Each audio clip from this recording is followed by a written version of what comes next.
Really no extraordinary heroes in this book.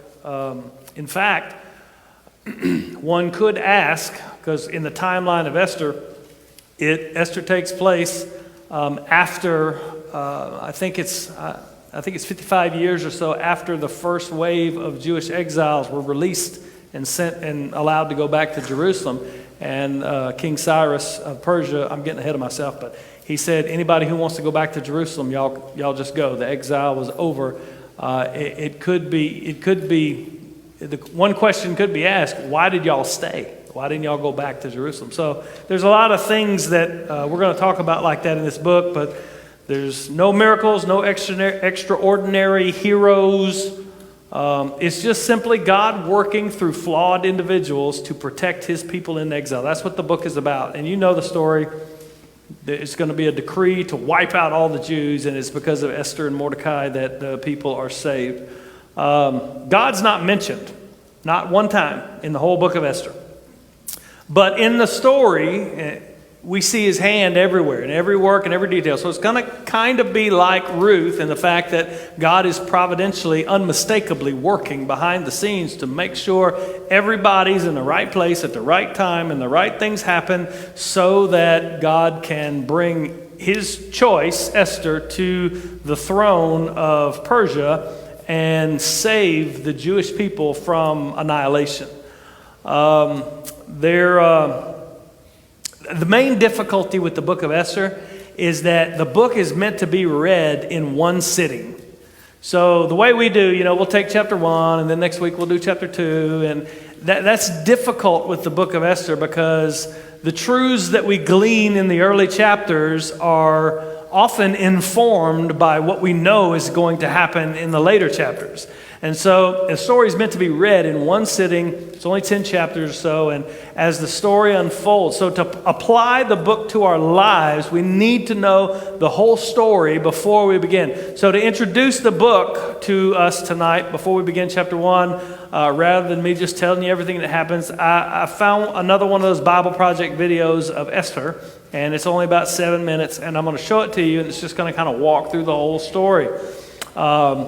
Those Bible Project, it's BibleProject.com. They've got a lot of videos that kind of sum up books. I haven't watched them all, so there may be some on there that are not good, but this one was pretty good. So let's watch it together, and it's just the introduction to the book of Esther. Okay?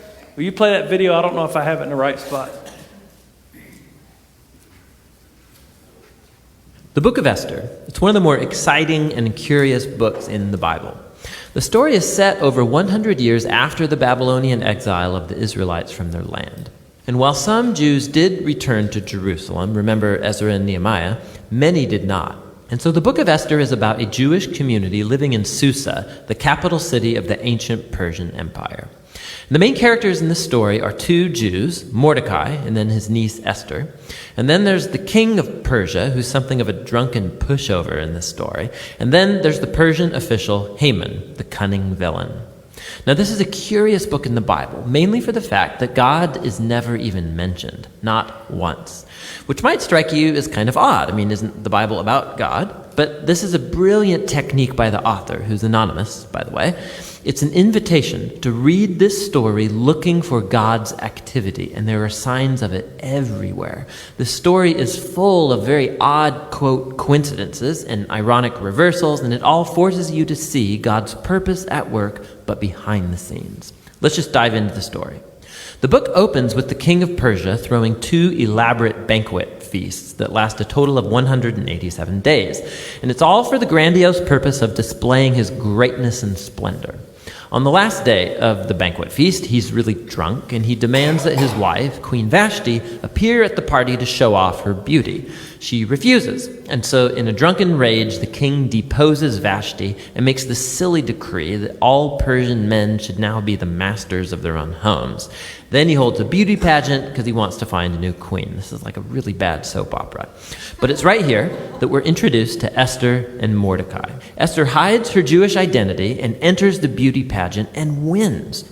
And the king is so obsessed with Esther that he elevates her to become the new queen of Persia. Now, after this, and even more serendipitous, is the fact that Mordecai just happens to overhear two royal guards plotting to murder the king. And so he informs Esther, who in turn informs the king, and Mordecai gets credit for saving the king's life. Now, right here from the beginning, God's not mentioned anywhere, but this all seems providentially ordered. What is it that God's up to? You have to keep reading. We're next introduced to Haman, who's not actually a Persian. He's called an Agagite. He's a descendant of the ancient Canaanites. Remember 1 Samuel chapter 15. The king elevates Haman to the highest position in the kingdom, and he demands that everybody kneel before Haman. Well, when Mordecai sees Haman, he refuses to kneel, which of course fills Haman with rage. And when he finds out that Mordecai's Jewish, Haman successfully persuades the king to enact this crazy decree to destroy all of the Jewish people. And to decide the date of the Jews' annihilation, Haman rolls the dice.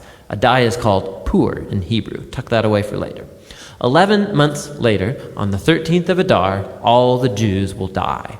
Haman and the king then have a drinking banquet to celebrate their really horrible decision. So the focus now turns to Mordecai and Esther, who are the only hope for the Jewish people.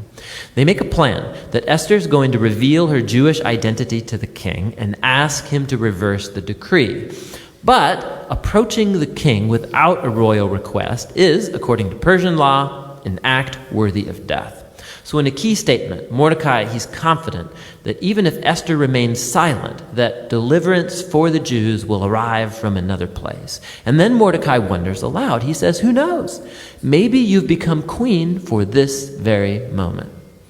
Esther responds with bravery, and she purposes to go to the king with her amazing words, if I perish, I perish.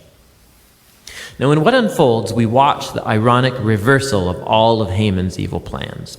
So Esther hosts the king and Haman at a first banquet, and she says that she wants to make a special request of both of them at an exclusive banquet the following day.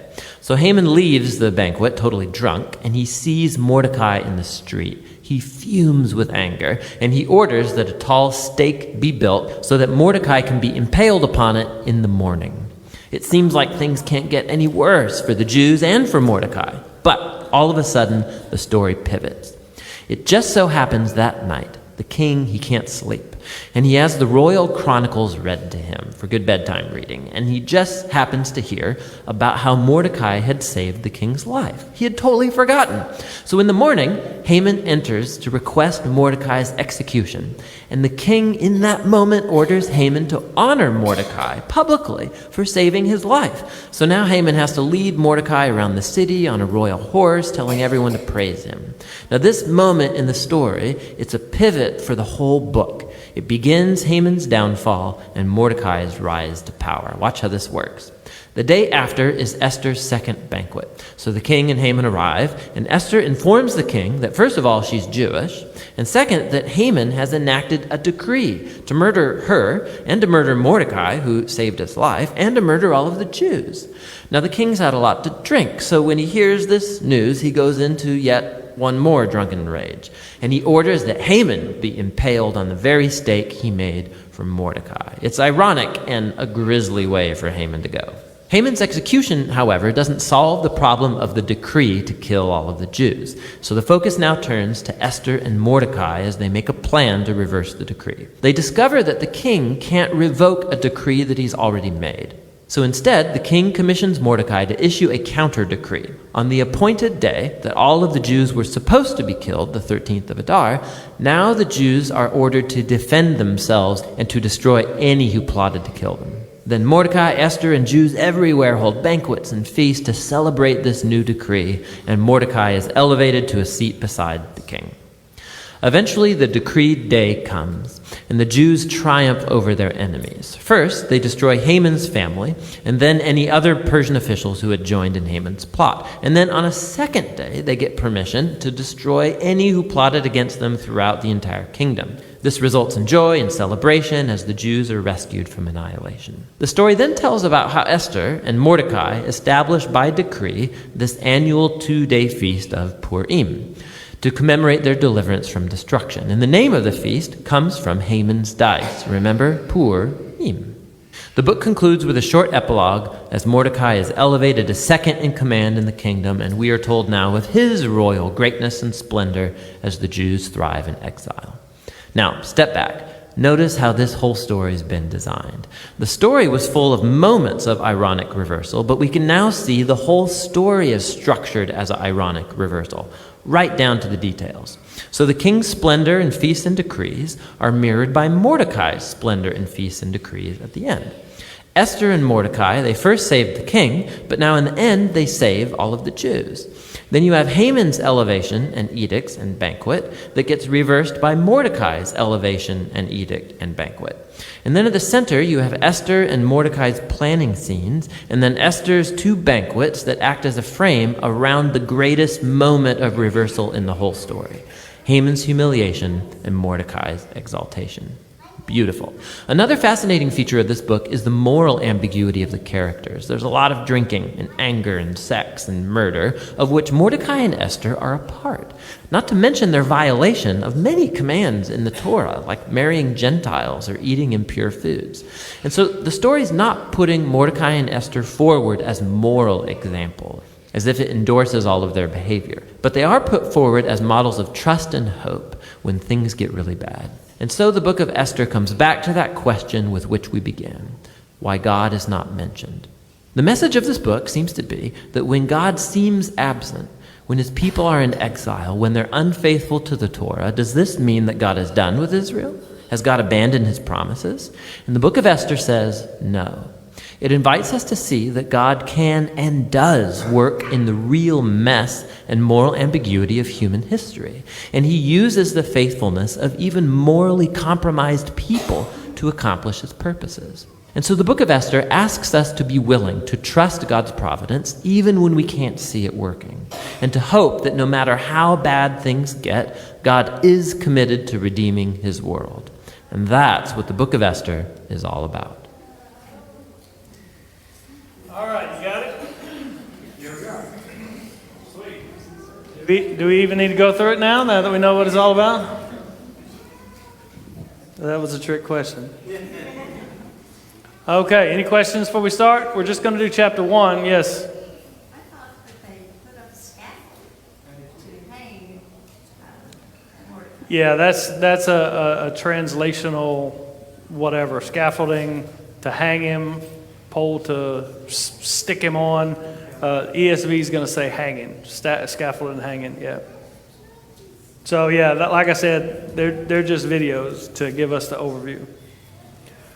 Any other questions? Yes? Where is Persia located today? So Susa, the capital in Persia, is going to be right around Iraq in that region. But the empire of Persia stretched from, verse 1 is going to tell us they had provinces from India to Ethiopia. So it was pretty much all the known world except for Greece and all that.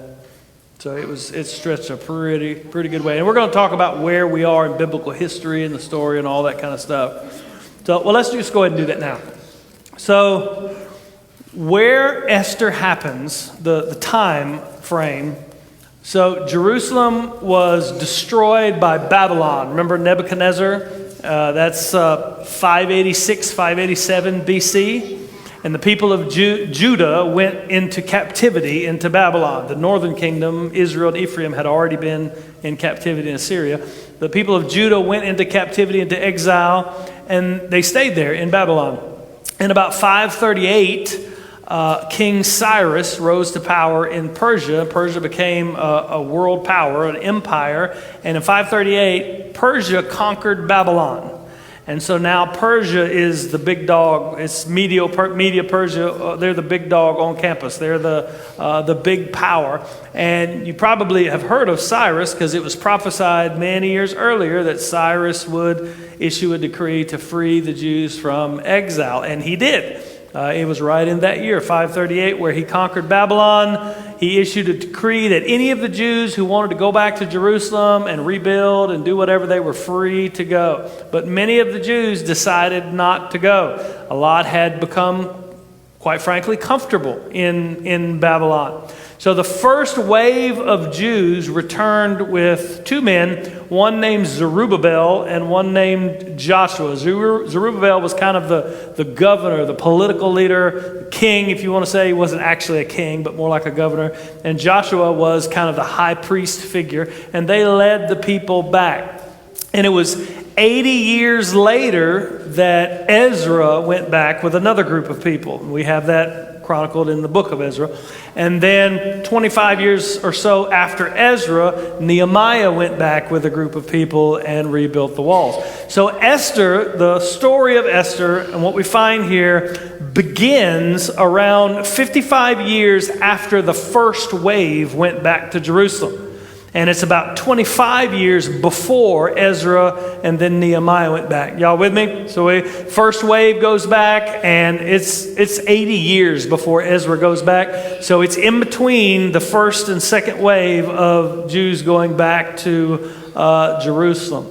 The reigning king of Persia at this time in the book of Esther is called Ahasuerus. You probably know that name if you've read the book of Esther. He is the son of Darius, who, Daniel and all that, dealing with Darius. And he is the grandson of Cyrus, who initiated the decree.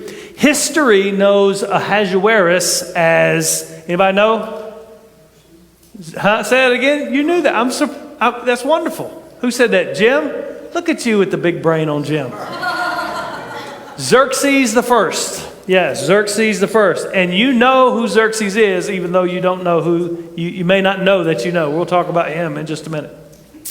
So chapter 1 begins, like the introduction said, showing us, the whole point of chapter 1 is to show us the grandeur, the wealth, the power of the king, Ahasuerus, and the Persian Empire. But at the same time, and this is why I titled it The Emperor Has No Clothes, it shows us also that the powers of this world, in particular Ahasuerus and Persia at the time, are just ridiculously inept and foolish. Chapter 1 is meant to make us laugh. It doesn't seem that humorous to us because we're so far removed from the writing style, but it's meant to make us chuckle at how stupid this really is. How pompous this guy really is. But it's also meant to show us that when there are evil and immoral and even incompetent people in power, and the Jews were exiles, they were not people of status, they were people with no power whatsoever, God is still in control to bring his protection over them, to flourish them, to protect them, and to ultimately bring his promise to fruition. Y'all with me?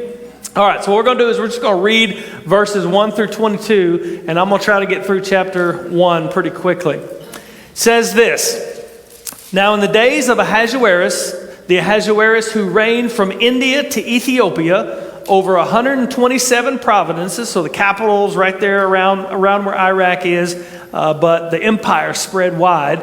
In those days, when King Ahasuerus sat on his royal throne in Susa, the citadel, in the third year of his reign, it's going to be important in a minute, he gave a feast for all the officials and servants, the army of Persia and Media, and the nobles and governors of the provinces were before him. They all came from all over the empire, while he showed the riches of his royal glory and the splendor and the pomp of his greatness for many days, 180 days. They had a feast for, how long is 180 days?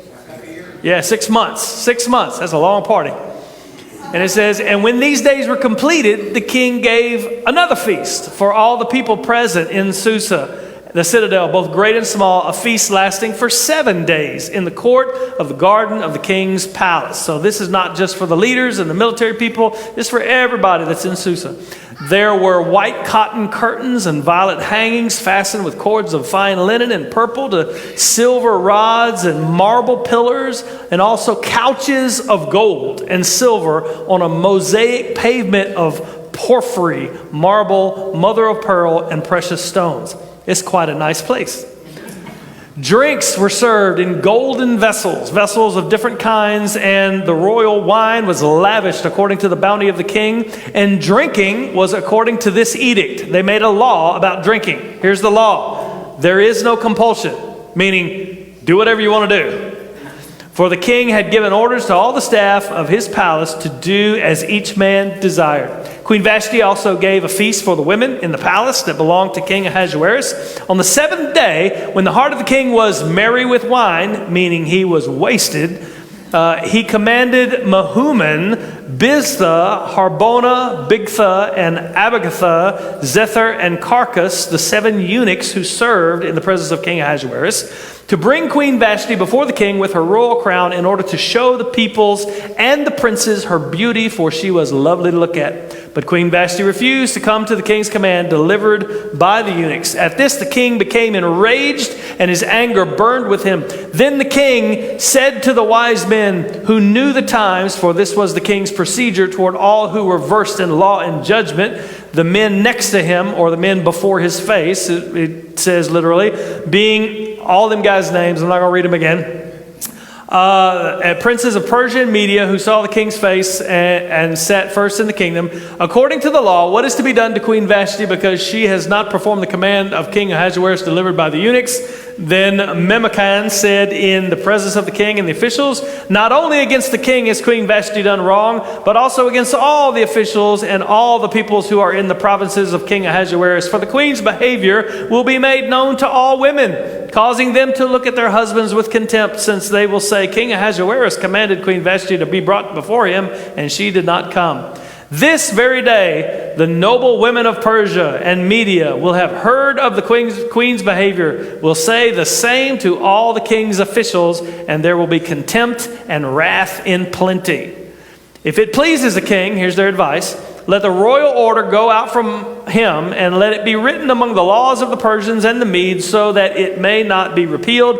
Vashti is never again to come before King Ahasuerus, and let the king give her royal position to another who is better than she. So when the decree made by the king is proclaimed throughout all the kingdom, for it is vast, all women will give honor to their husbands, high and low alike. This advice pleased the king and the princes, and the king did as Memucan proposed. He sent letters to all the royal provinces, to every province in his own script, to every people in its own language, that every man be master of his own household and speak according to the language of his people. Got it? All right. So we're going to start over at the first few verses. And it says, in the days of Ahasuerus reigned India and Ethiopia, 127 provinces. In those days when King Ahasuerus sat on his royal throne in Susa, which was the citadel, the winter palace, basically, of Persia, 3rd year of his reign, he gave this feast for the, look who's there, official servants, army of Persia, army of Media, nobles, governors of the provinces were before him. And what was the purpose of the feast? To show off the glory, the wealth, the power, the splendor of not only King Ahasuerus, but also of the Persian Empire. Now, you know who Ahasuerus is, although you may not know you know. The 3rd year of Xerxes' reign began in about 486. So in the 3rd year, this is about 483 BC. So I already said Susa was one of the 4 capital cities, the winter capital. And the king threw this extravagant feast for his officials, nobles, army leaders, governors, all the provinces. Party lasted 180 days, 6 months. Seems kind of extravagant, a long time. And the reason was just what it says, to show off all his stuff, his glory, his greatness, the empire's wealth. Why did he do this? Esther, the book of Esther doesn't say, but we do have a clue from history. So this is around 483, which would be the third year of the reign of Xerxes, of Ahasuerus. In 480, 3 years later, Xerxes was the king of Persia who led the Persian army to war against Greece.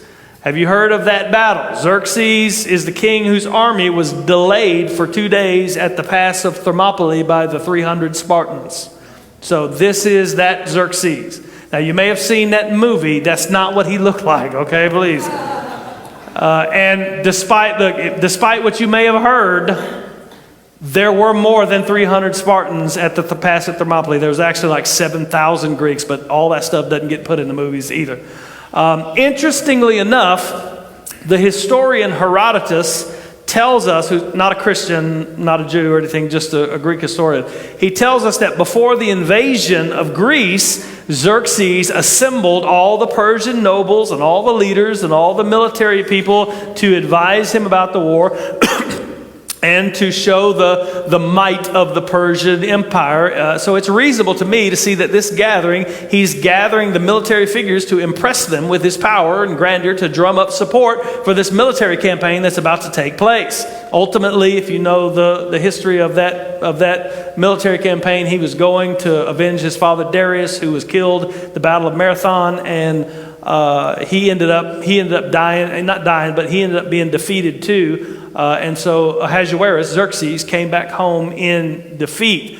But he was throwing this 6-month banquet, showing off wealth, showing off all his stuff, impressing these people with the power and glory so they would rally to him.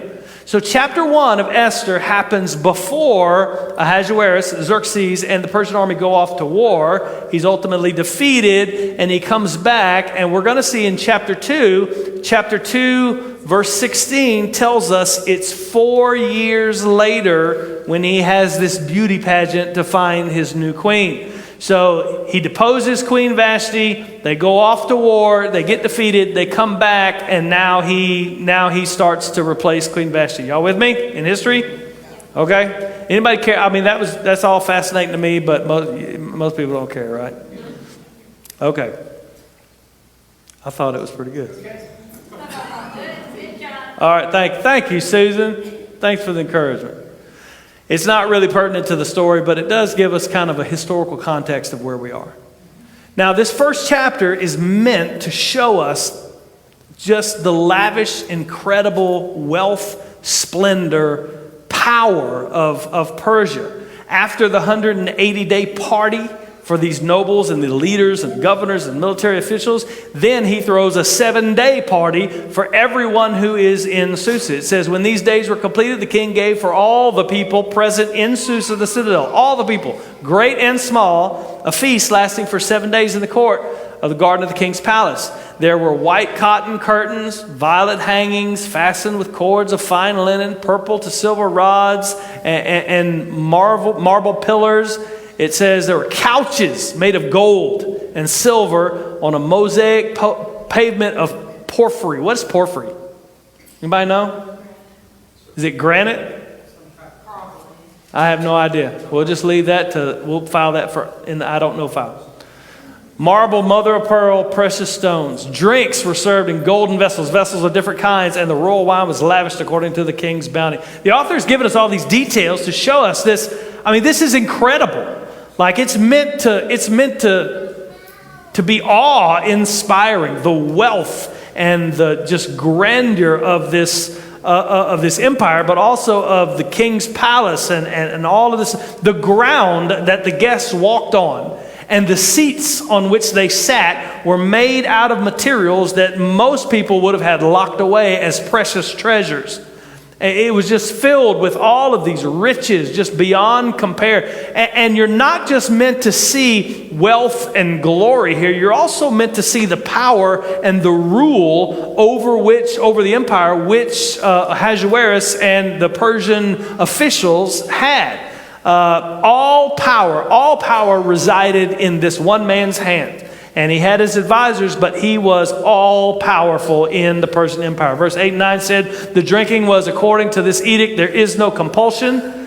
So you see what the Persians were, they regulated everything. Everything was by decree. You go back and look at Daniel, and they talk about giving decrees that nobody's going to pray. And there's decree after decree after decree. So it's not a matter of, hey, let's get this law in and we'll pass it amongst. No, one guy says this is what's going to happen, and this is a decree for all of the kingdom, and that's it. And it cannot be repealed. It cannot be repealed. So they regulated all this stuff. And here there was a law that had to be given that told people they could do whatever they wanted. You see it? I mean, when it came to drinking anyway. So they had to pass a law to make sure the people knew the law says you can do whatever you want to do. The power was so centralized and so total, the law needed to be decreed so the people knew that you're free to do whatever you want to do. Now, in this section, the stage is set. We have the glorious, powerful, and wealthy king of the most powerful empire in the world. He wields total power over, total control over his servants. To, as you saw, and that we're going to see later in the text, to even approach the king with a question meant death. If he didn't call for you and you showed up in his presence, you died. There was no appeal. There was no anything. It was total control, total power, and this guy is ridiculously inept. This emperor, really, in the rest of the section, we see that's why I put he has no clothes, because his control, although it is complete, it is total, there is no questioning it, his control is not as total as he thinks it is. Through this book, we'll see that God's in control, of course. But before we get there, the king and the empire are shown just how, we're shown just how ridiculously inept they really are. The next scene is meant to make us laugh. It's ridiculous on so many levels. In verse 10, he says, on the seventh day, when the heart of the king was merry, he's drunk, he commanded all of these guys to go and bring Queen Vashti before the king with her royal crown in order to show the people and the princes her beauty, for she was lovely to look at. Ahasuerus has been drinking for at least 7 days. I mean, I'd hate to think he's been drinking for 6 months and 7 days. I don't know how he's even alive, but in his drunkenness, it says his heart is merry with wine. He orders the queen to be brought before the feast, and she refuses. Why do you think he wanted her brought before the princes and all the people at the feast and the royal court? Beautiful, but what's his aim? Is it just, my wife is really beautiful, I want y'all to see her? What does he want? Yeah, he wants to show off. He's been doing it for 180 days. I want you to see my power. I want you to see my gold. I want you to see my wealth. I want you to see and now I want you to see my gloriously beautiful wife. And she refuses to come. He's wanting to show her off before all of these drunken men. You know, that she would be his trophy. He's treated as, I don't know, a doll, possession, or a prop. You know, the author doesn't tell us exactly why she refuses, but it's not hard to see why she would refuse, is it? So Queen Vashti refused to come to the king's command delivered by the eunuchs, and at this the king became enraged, and his anger burned within him. Now here's the thing. A lot of people will take this and say, Queen Vashti was just a great example of standing up for yourself, or some other people will say Queen Vashti is a bad example of not obeying your husband, and they'll make a whole. None of that is what this is about. None of that is what the author is wanting us to see. What he's wanting us to see, whether he doesn't tell us whether she is virtuous or not virtuous in not coming, or whether her refusal to come is good or bad. That's not the point. The point is to show how it came about that a simple Jewish girl could ascend to the throne of Persia and God use her to protect his people from being destroyed from the most powerful empire on earth. But it's also showing us that this great king, drumming up support for his military campaign, in total control of Persia, total control of his servants, total control of the people. What he decrees comes to pass. You can't even come into his presence without dying. Here he is intending to show off his wealth and power, and one simple word from his wife, no, shows that he's not quite as powerful as he thinks he is. And it probably embarrasses the heck out of him to all of these people who he's trying to impress.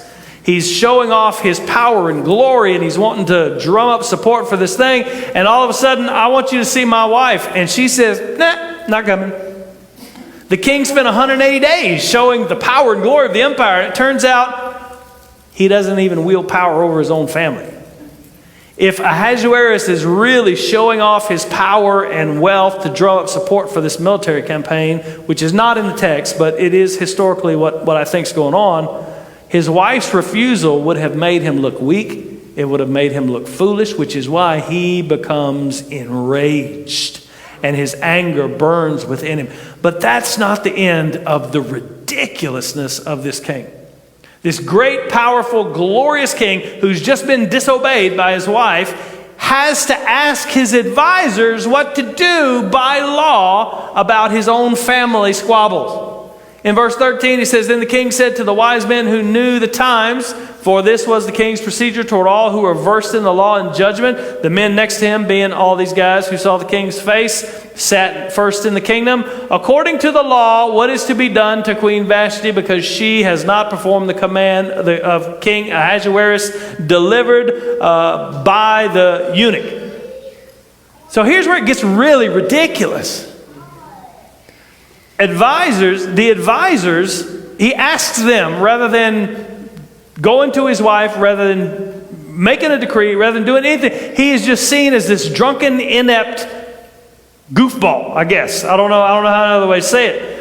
So my wife just said no, even though I'm the most powerful man on the planet, and I'm drumming up the most powerful army that the world has ever seen to go attack Greece, and we have all this wealth, all this splendor, all this stuff. My wife just said no. Hey guys, what do I do? Really? Man, you are what a powerful king. No, he's shown to be not as powerful. That's why he's really not, he is a villain, but he's really not the villain. The villain is Haman throughout the book. So he asked his advisors what to do, and this is mind-blowing how stupid this is. His advisors advised him that this is not just family trouble. This is not just domestic trouble in the royal household. This is a national emergency. This is a worldwide crisis in the Persian Empire. And if it's allowed to stand, the whole Persian Empire is going to come crumbling down. They say in verse 16, when this guy said in the presence of the king and the officials, not only against the king has Queen Vashti done wrong, but also against all the officials and the peoples who are in the provinces of King Ahasuerus.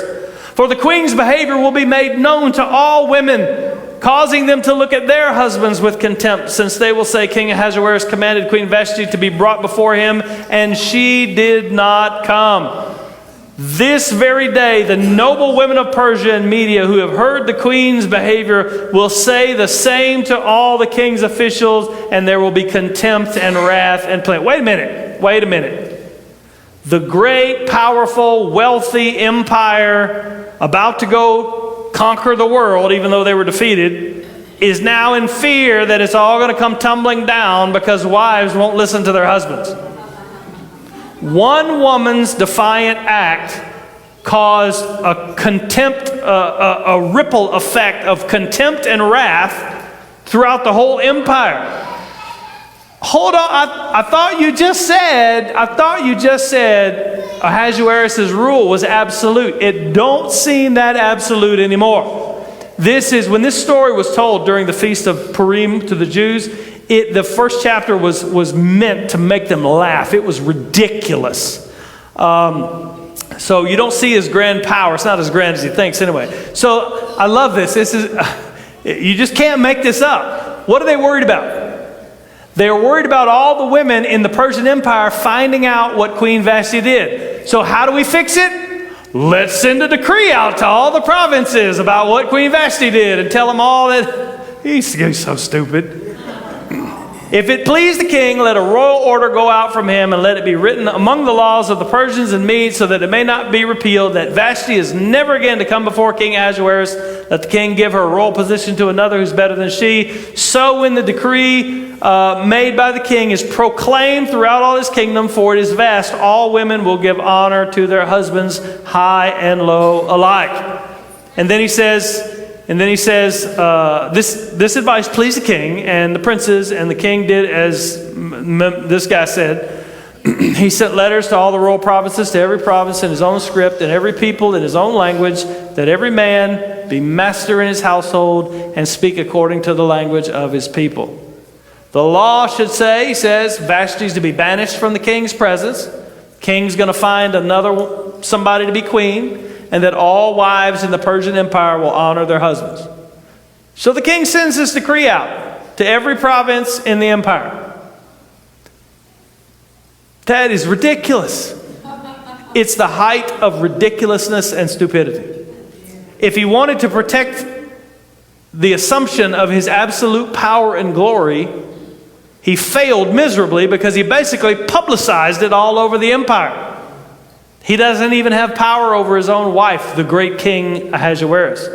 Now, the point of this is not, you can dig into the minutia of this, and there's lots of sermons about, the point is about husbands and wives and what you should do, feminism on the rise, or marriage troubles, or we can find those truths about husbands being head of the wives all through the New Testament, all through. So that's not in question, but that's not what the writer is trying to get across here. This is a ridiculous picture of unstable people in control of all the power in the empire. Here is a world in the hands of incompetent and self-absorbed people. It is the empire that many of the Jews still inhabit. They dwell there in exile. God's people seem to be, as Esther opens, at the mercy of this incompetent, inept ruler with absolute total power, ridiculously thinking that his decree is law and he can do whatever he wants, and the advisors are covering their own selves. The Persian Empire the point of this is the Persian Empire is not a safe place for the Jews. We're going to later see that this unstable man, the king, is also influenced to make a decree to execute all of the Jews. Just because one guy, you saw it on the screen, Haman, just because one guy says, I don't like this guy, let's kill all of his people. They're in an unstable environment where unstable people, immoral people, incompetent and ridiculous people have all the power in the world, and there's nothing you can do about it. We're going to see that's the whole story of Esther, is this interplay of should I go into the king's presence knowing that I could be killed? Just walking into, until he summons me, I can't go. And you have this interplay of just this power centered in this one man and this one kingdom, this one empire. And the Jews, God's people, have no power whatsoever, still left in exile. They're not even able to go and make a case before the king. You enter into his presence without a summon, you die. And so this is not a safe place, because not only are they evil, not only are they immoral, not only do they not care about life and death, but they're crazy and they're inept, and they wield incredible power, and they have incredible wealth, and they have incredible strength. There is no defeating this empire. But God is still in control. And that's really the point. So to apply this, and it's hard, that's why I said the story is meant to be read in one sitting so you can see it all at once. We as Christians are like people in exile. Peter says it in his letter that we are people in exile, foreigners and sojourners in this world. There's a temptation for us to either despair because of all of the power that is wielded by the world, or there is, a temptation to despair because there's no hope for us to affect any kind of change. The sentiment is, anyway, there's no hope. There's also a temptation for us to assimilate. And a lot of the Jews in Persia did just that. They assimilated into the culture of Persia, into the daily moorings of the Persian system, the world system, to assimilate, to look like the world, to act like them, in their case Persia, to try to be accepted by the world, to try to live by the standards of the world. I mean, you have no power. All power is centralized there, and it's wielded by immoral people and incompetent people and corrupt people. There's nothing you can do about it, so you might as well just try to assimilate yourself and try to stay below the radar, try to be accepted by them, save ourselves from hardship. But the truth is, and Esther shows us this, we don't have to do either. We don't have to be in despair because of the power structures of the world. We don't have to assimilate ourselves to the power structures of the world in defiance of God's holy word. This book shows us that God is in control and He is perfectly capable of accomplishing His will and protecting His people, even through seemingly hopeless scenarios like total control in the hands of a crazy man. Even through events that seem irrelevant. Now think about this for a moment. The Jews in exile in Persia would not have cared one bit about anything that happened here today in Susa, if any were even in the feast. There could have been some because it said everybody in Susa was invited to the feast for 7 days, but even they could have cared not one bit who was queen or whether Xerxes is able to save face because his wife made him look like a fool. They might have enjoyed it, but they couldn't have cared not one bit. This has nothing to do with us, and so what? But even in this episode, in this first chapter, we know, because we know the story of Esther, God is doing something here. God is working here. God is working to place His instrument in the role of queen to save His covenant people from destruction that they don't even know is coming. God is working in all of these events even though they can't see it. And the same holds true today. He's working in our lives and in all the machinations of the world to deliver His people. Doesn't mean that we won't go through trials. Doesn't mean that we won't have suffering. Doesn't mean any of those things. But it does mean that Jesus Christ is building His church and the gates of hell won't prevail against it. Amen. Questions, comments? There's a note in my Bible here. It says that it's a possible explanation of why she refused. But there's a... Let me guess. Let me guess. The Jewish rabbis, when they commented on this verse, they said that when Ahasuerus told Queen Vashti to come with her crown, it meant and nothing else. And that's why she refused. That's a theory. Yeah, that is a theory. The Persians, believe it or not, the Persians were a people that were concerned a lot about modesty. That's why that theory hadn't gained traction. There's also another theory that says, so if this is 483, which is the third year of Xerxes' reign, he went to war in 480. This would be, Vashti would be big pregnant with Artaxerxes, his son, and that's why she didn't want to come. It's possible. I don't know. All we know is we're not told why she didn't want to come. We're not told that it was good or bad that she didn't want to come. We certainly can understand it even from the standpoint of, I'm not going to let you parade me around in front of all these drunk guys. You know, I mean, that's perfectly understandable why she wouldn't come. But it's easy to get lost in the weeds in a book like Esther, which is narrative, because we want to, we want to look at the events and we want to try to make some spiritual application out of every single decision, every single event, when the reality is chapter 1 is just the setup. Chapter 1 and 2 really are just the setup. And the point is to show us the absolute power of the king and the empire, the grandeur, the wealth, the splendor, and how it looks like it is the greatest and most formidable power that the world had ever seen at the time.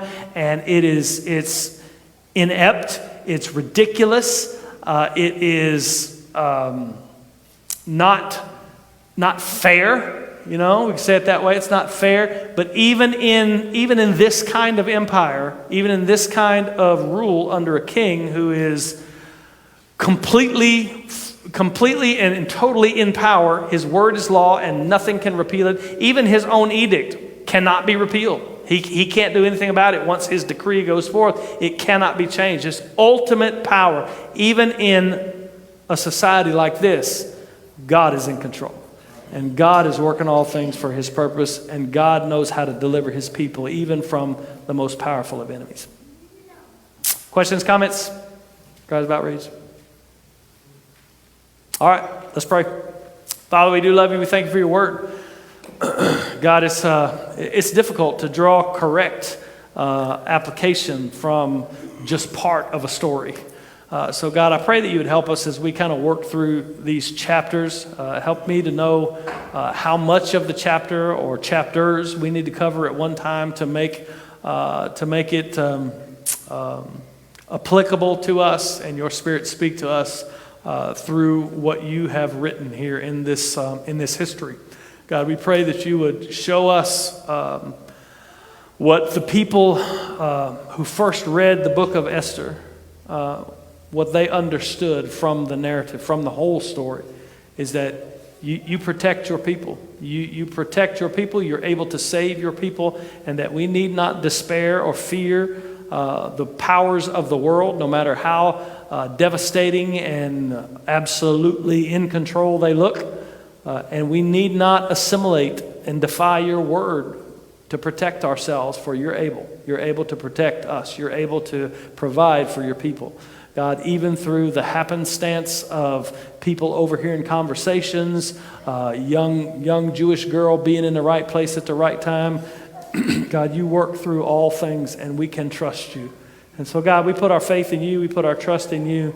God, we just help us to be faithful. We thank you. We love you. In Jesus' name, amen.